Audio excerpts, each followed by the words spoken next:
کیونکہ یہ ایک خوبصورت دین ہے اور مجھے فخر ہے کہ میں مسلمان ہوں۔ ماں کو میں نے آپ کے بارے میں بھی بتایا، ان کی آنکھوں میں خوشی کے آنسو آ گئے۔ اور جنت بوا نے میری زندگی میں ایک ٹیچر کا کردار ادا کیا ہے۔ ان کی نصیحتیں، ان کی باتیں ہر قدم پر میرے ساتھ تھیں۔ ان کی ہر بات نے میری زندگی کو آسان بنا دی۔ وہ مجھے جینے کا کرینہ سکھا گئیں۔ میں انہیں آخری سانس تک نہیں بھلا سکوں گا۔ سب سے پہلے میں نے تمہیں یونیورسٹی میں دیکھا تھا۔ اس دن یونیورسٹی میں میرا پہلا دن تھا، جب تم اپنی ایک سہیلی کے ساتھ بیٹھی تھی۔ ایک لمحے کے لیے بھی مجھے پہچاننے میں غلطی نہیں ہوئی کہ وہ سامنے بیٹھی لڑکی گڑیا ہے، جس سے میں نے محبت کی، جسے چاہا تھا، وہ میرے سامنے تھی۔ وہ لمحہ قیامت کا تھا۔ تمہیں نہیں معلوم، لیکن اس وقت تمہیں پہلی بار دیکھ لینے کے بعد میں سجدے میں گر گیا تھا، اسی یونیورسٹی میں۔ مجھے اس دن سب مل گیا تھا۔ 16 سال کوئی چھوٹا عرصہ نہیں ہوتا۔ کہنا آسان ہے، لیکن 16 سال میں 5840 دن ہوتے ہیں۔ 1,40,160 گھنٹے ہوتے ہیں، اور جانے کتنے منٹ اور کتنے سیکنڈز ہوتے ہیں۔ ان ہر لمحے، ہر سیکنڈ میں نے آپ کو یاد کیا تھا۔ 16 سال کی جدائی ایک طویل جدائی ہوتی ہے۔ میں واپس اس برفانی علاقے میں بھی گیا تھا، تمہیں ڈھونڈتے ڈھونڈتے، مگر تم مجھے وہاں نہیں ملی۔ تمہارے گھر پر تالا لگا تھا۔ ہم بچپن میں بچھڑے تھے اور آج ایک دوسرے کے ساتھ ہیں۔ آپ کو یونیورسٹی میں دیکھ لینے کے بعد میں ہمیشہ آپ کو دیکھتا رہتا تھا، لیکن آپ کے سامنے نہیں آیا۔ پھر ایک دن جماعت اسلامی کی ایک محفل میں میری ملاقات چودھری صاحب سے ہوئی۔ وہ ملاقات کافی طویل تھی، اس میں کئی باتیں ہوئیں اور یہ سلسلہ چل پڑا۔ وہ مجھ سے اور میری باتوں سے کافی متاثر نظر آئے۔ پھر چودھری صاحب نے آپ کے لیے مجھے پسند کیا۔ میں خوش بھی تھا اور حیران بھی۔ وہ کوئی معجزہ ہی ہو رہا تھا میرے ساتھ، لیکن میں نے انہیں اپنے بارے میں سچ نہیں بتایا۔ شروع میں مجھے ان پہ کافی غصہ تھا۔ انہوں نے اس رات ہماری مدد نہیں کی۔ پھر مجھے جنت بوا کی نصیحت یاد آئی، معاف کر دینا بدلہ لینے سے بہتر ہوتا ہے۔ تو میں نے ان کو معاف کر دیا تھا، اور آگے کی کہانی تمہیں معلوم ہے۔ انوشیر نے اپنے پوروں سے اس کے گال کو چھوا اور اس کے آنسو صاف کیے۔ پھر وہ اس کے رخسار پر موجود کالے خوبصورت تل کو چھونے لگا۔ وہ اس کالے تل کو کبھی نہیں بھلا سکا۔ اسے یاد تھا، اس نے اس تل کی وجہ سے گڑیا کو دادی سے کئی بار ڈانٹ پلوائی۔ آج وہ اس تل سے بھی عشق کرتا تھا۔ میں تمہیں یہ نہیں بتا سکتا کہ میں تم سے کتنی محبت کرتا ہوں، لیکن ہر سانس پہ تم یاد آتی ہو۔ میری پوری زندگی، میرے 24 سال ایک کتاب کی طرح تمہارے سامنے ہیں، اور اس پوری زندگی میں صرف تم ہی وہ واحد لڑکی ہو جس سے میں نے محبت کی۔ میرے ماضی کا ہر لمحہ گواہ ہے کہ ایک ایک پل میں نے تم سے محبت کی ہے۔ تم ایک خاموش محبت بن کر میرے سامنے آئی اور مجھے جھنجھوڑ کر رکھ دیا۔ میں بچپن میں تمہیں تنگ کرتا تھا کیونکہ میں تم سے پیار کرتا ہوں۔ میں صرف یہی چاہتا تھا کہ تم صرف میرے بارے میں سوچو، چاہے غصے سے ہو یا چاہے نفرت سے، لیکن میں تمہارے دل میں اور کسی کو نہیں آنا چاہیے۔ اور تم ہو کیا گڑیا، تم نے کیسا ڈیرا ڈال دیا میرے دل پہ۔ میں تمہارے علاوہ کبھی کچھ دیکھ سکا اور نہ کبھی سوچ سکا۔ میرے لیے ابتدا تم ہو اور انتہا بھی تم ہو۔ اس زمین و آسمان کے درمیان اگر اللہ تعالیٰ کے بعد کسی سے مجھے عشق ہوا ہے تو وہ تمہارے علاوہ کوئی نہیں ہو سکتا۔ وہ سن رہی تھی، اور بعض دفعہ سننا بہت اچھا لگتا ہے۔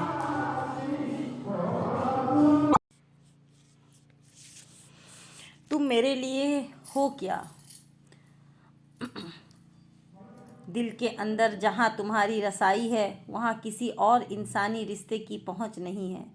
جب میں نے اسلام قبول کیا تھا تو سب سے پہلے عمرہ کے لیے گیا۔ اس دن سعودی عرب کی سرزمین پر قدم رکھتے ہی میں نے اللہ تعالیٰ سے معافی بعد میں مانگی اور تمہیں پہلے مانگا۔ میں ہمیشہ سے یہی سوچتا رہا، تم مجھ سے ناراض ہوگی، کیونکہ تم یہی سمجھتی تھی کہ میں تم سے نفرت کرتا ہوں، اور میں تمہیں آخری وقت تک بھی یہ نہیں بتا سکا کہ میں نے کبھی تم سے نفرت نہیں کی، میں ہمیشہ تم سے محبت کرتا تھا، کل بھی اور آج بھی۔ موسم، یہ درخت، یہ ہوائیں سب گواہ ہیں، بلی جیسی آنکھوں والے نے صرف تم سے ہی محبت کی ہے، وہ صرف تمہارا ہے اور آخری سانس تک تمہارا ہی رہے گا۔ وہ سن رہی تھی، اور بعض دفعہ سننا بہت اچھا لگتا ہے۔ اس کی آواز میں ترنم تھی، ایک سنگیت کی طرح، کسی کوئل کی طرح۔ بارش کے قطرے اچانک خوبصورت ہونے لگے۔ آیت نے سر اٹھا کر اس کی آنکھوں میں دیکھا، گہری سنہری خوبصورت آنکھیں اور خوبصورت ہونٹ۔ اس شخص نے اسے بہت رلایا تھا، اور اس شخص کی محبت پر اسے کبھی بے یقینی نہیں تھی۔ جو شخص ایک ہی لڑکی سے 24 سال تک محبت کر سکتا ہے، اس کی محبت پر تو وہ کبھی بدگمان نہیں ہو سکتی۔ اس نے انوشیر کے ہاتھ کو اپنے ہاتھ میں لیا اور اپنا سر ایک بار پھر اس کے سینے پر رکھ دیا۔